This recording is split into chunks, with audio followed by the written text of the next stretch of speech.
Dave, moving on into the football. A lot of wild card games this week. We're going to get to that. What weekend was it, Ricky? Super wild card weekend. I like how I thought about this in the shower today. I was like, whenever I say super, I kind of do the cookie crisp. Yeah, you do. Which, hey, you got to when it's super wild card weekend. But Dave, we got football news today. The Eagles backtrack, Dave. Earlier on it was, we're not going to fire Doug Pederson. It was a good season. We're going to run it back next year. They've now double back, Dave, where Doug Pederson, no longer the head coach of the Philadelphia football team, the Philadelphia Eagles. A lot of people are wondering, what does this mean for Carson Wentz? Is he for sure gone? Is this going to mean they bring in a head coach that actually wants to work with wants to work with Carson Wentz? Doug Pederson, everyone's linking him right now to the Jets job because apparently him and Jets GM have a strong relationship. Is that somebody you want to pair up with Sam Darnold? Dave, I'll ask you about the Eagles, though. Sure. With this move, are you as puzzled as I with the why not fire him right after the season if you're going to fire him? Or is this something to where it was like, no, we're going to keep him, and then later on you're like, maybe the GM, Lowry, was like, I think I'm going to lose my job. Better him than me. From the rumors that I had heard come out was the fact that the changes he was proposing to this team were not drastic enough. Mm-hmm. He was proposing shifts in coaching staff, taking, a defensive line coach and making him the defensive coordinator, maybe taking, I don't know if it was a quarterback's coach or, one of the offensive assistants and basically promote from within.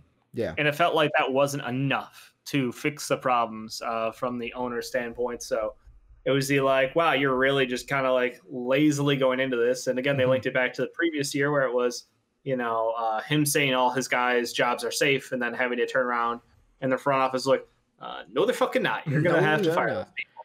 They are gone. So I think a lot of this just comes down to the fact that, and again, he even had comments that got leaked out of frustration, being told what to do. And he's not his own man. So if you read into all that kind of stuff, there's clearly multiple voices in that front office that all have an idea of how things should be done.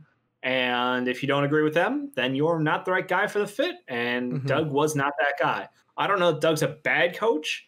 I don't think you can call anyone who wins a Super Bowl a bad coach necessarily.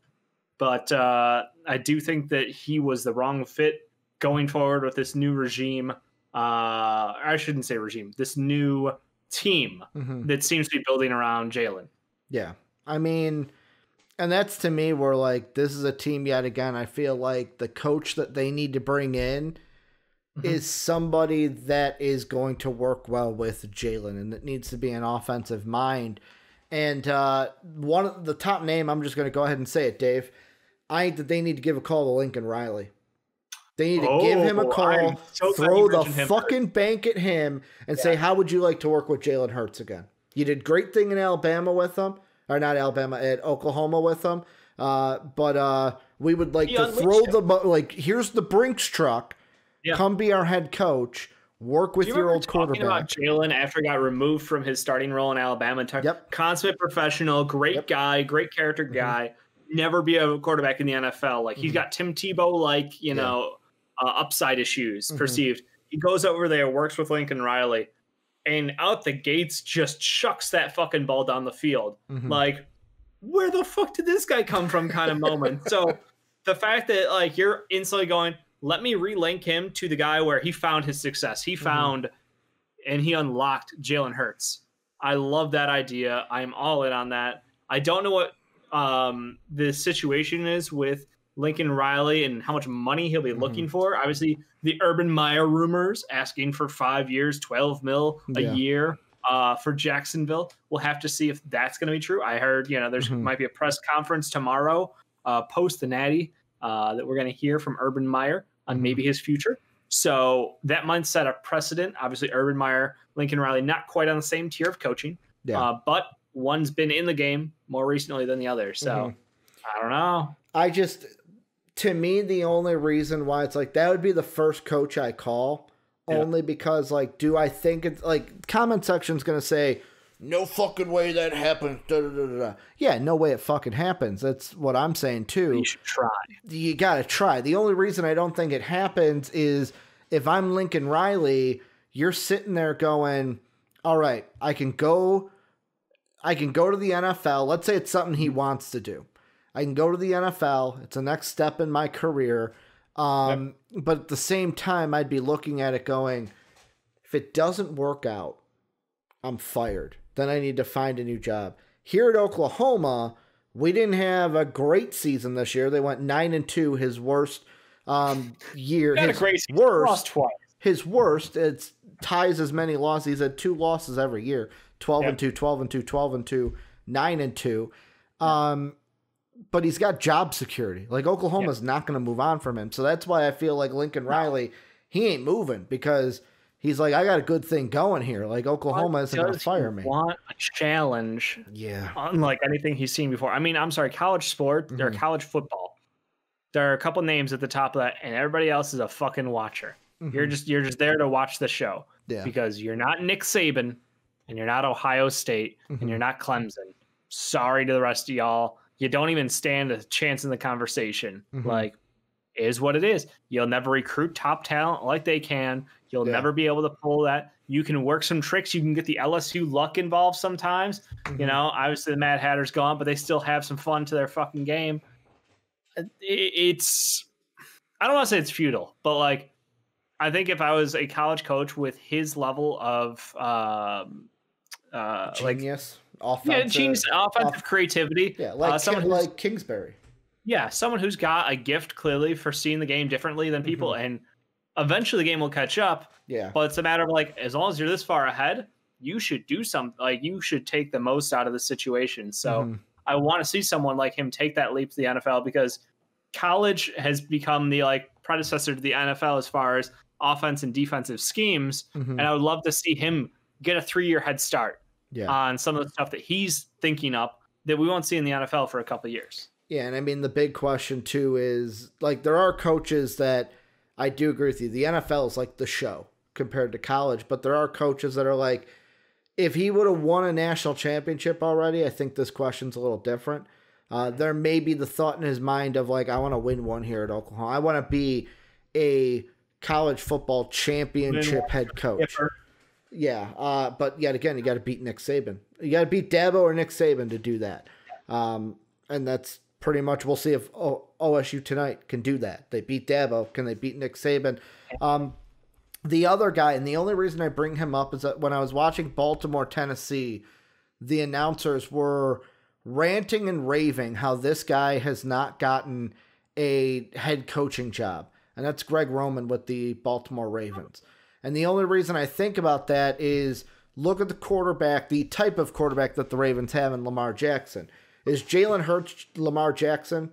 No, but he's got some similar tendencies, I would say, where it's like he's a guy who can throw. Could throw better than Lamar, can throw the ball deeper than Lamar. Say Lamar accurate in the short game, but Jalen will air it out better. So maybe like Greg Roman can do things deeper down the field, but the mobile quarterback is what I'm saying. The type of scheme he's been able to set up for Lamar, I think that would be, if like Lincoln Riley's off the table, I'm bringing in, then my second guy on the list is a Greg Roman, because it's like, okay, he's catered a scheme around Lamar. We have a quarterback that is similar to Lamar with the way he can be mobile. The only difference is he's not like Lamar in the fact of, they said in the game yesterday, when he makes a juke move, he doesn't fucking slow down. He stays at top speed, and boom, he's in the end zone like that. I don't think Jalen Hurts can match the mobility of Lamar Jackson. But he might be a little more sturdy. Yeah. A little built physically stronger. And it's like, I just look at it and I go, that's another coach I would bring in. I mean, Byron Leftwich is another one I look at. Like, these are guys I'm thinking, okay, who's going to work with this quarterback? From Tampa Bay right now, right? Yeah. Well, here's the thing. I like most of the rub from Tampa Bay I put on Tom Brady, because when Tom Brady comes to your team, he's in control. Yeah, that's what I'm saying. Like he is getting credit for what Tom Brady's doing to some extent. You have to wonder how much of this is Byron Leftwich, though. What's his contribution to the story? I'd love to hear more from him in press conferences, post games. I haven't really paid attention to him at all. I'll be honest. I know he's there. I know he's part of the offense, but the main reason I bring him up is because I liked what he did in Jameis's last season as the coach. Like, I can't remember if he was OC yet at that point or if he was the quarterback coach, but I think QB coach. He played a big role in like kind of tweaking Winston's game. Where he still threw a ton of interceptions. Winston will do that because he's garbage. But like the scheme that they were doing at quarterback, I'm like, he's an offensive mind that I feel like deserves an interview. I don't know if he gets a head coaching job right away. But if quarterback's not your main thought, like the question I'll ask you, we haven't really thrown him out yet, is should Jim Caldwell have a job? After it was fired by the Lions, some people say not rightfully so, unrightfully so. He's one I look at. It's like, if you don't care about the fit to quarterback coach and you just want a guy for culture and culture alone, yet again, is this Houston though? Jim Caldwell might be a guy you look at. This article I'm looking at too. Yeah. The last name on it, I kind of like. I look and I laugh because any chance they give USC offensive coordinator Graham Harrell a shot, Dave, jumping from college OC to NFL head coach, that would be a monumental leap. I don't think. Well, Graham Harrell, again, incredibly successful college quarterback. Once NFL, obviously a backup level quarterback, but those are usually the guys who are the smartest guys in the room by the end of the day. Yeah. Like, those are the kind of guys, the Steve Kerr of the NBA, basically, the guy who's not necessarily the superstar, but he has to know the ins and outs of everything in order to function at a high level next to the stars. Yeah. And I think that's Graham Harrell has experience. So I like the idea. It's very similar to what's his name down in Dallas? Kellen Moore. Kellen Moore. Yep. Yeah. Same thing. Incredibly successful college quarterback. Comes to the NFL, learns on the bench, learns the clipboard. Smart kid. I don't know if Graham's ready for a head coaching job in the NFL. I don't know if that'll be, quite yet. I think he's promising, but maybe not. Throw him into that fucking lion's den. Yeah, I don't think so either. Last thing I'll ask you is on Doug Pederson. Sure. Should he be the head coach of the New York Jets? If he wants to be, I look at more of should the Jets bring him in. The Jets should talk to him. You can't be worse than Gase, but obviously the way things ended in a defeatist culture of we're going to intentionally lose this last game, and the entire team is pissed at you about that. But you're doing what's best for business as far as the draft is concerned. Like, that's a fucked up situation. Yeah. Because obviously he, in his mind, I wonder, was that call from him or was that call from upstairs? Yeah. We'll never know that until like 20 years from now. But I would love to understand that call and that decision being made to like, we're giving up and we're pulling Jalen Hurts out of this game because he might win us this game. It's one thing I wish I had clarity on, because if it was his call, I would say no. Fuck you if I'm the Jets. I don't want that loser culture in my fucking house.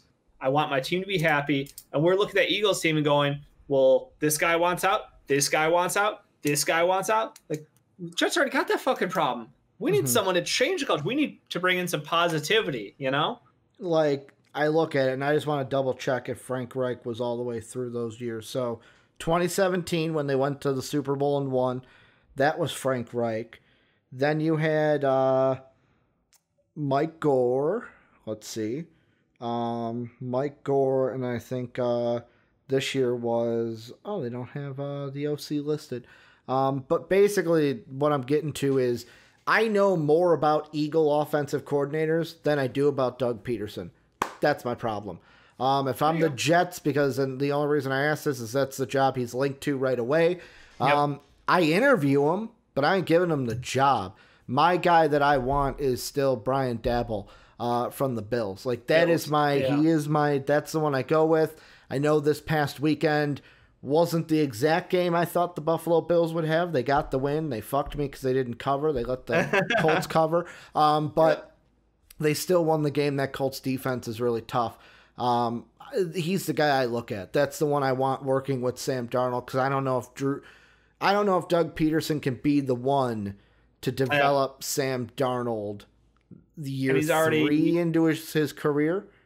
Yeah, I say 3 years into his career at this point. So and if you're the Jets, you got to be looking. Out of all 5 quarterbacks that were drafted in that draft, Josh Rosen's pretty much done. Not his fault, but he's pretty much done. Didn't help his own case. The other 3 all won playoff games this weekend. Baker, Lamar, Josh Allen are all winning quarterbacks in the playoffs.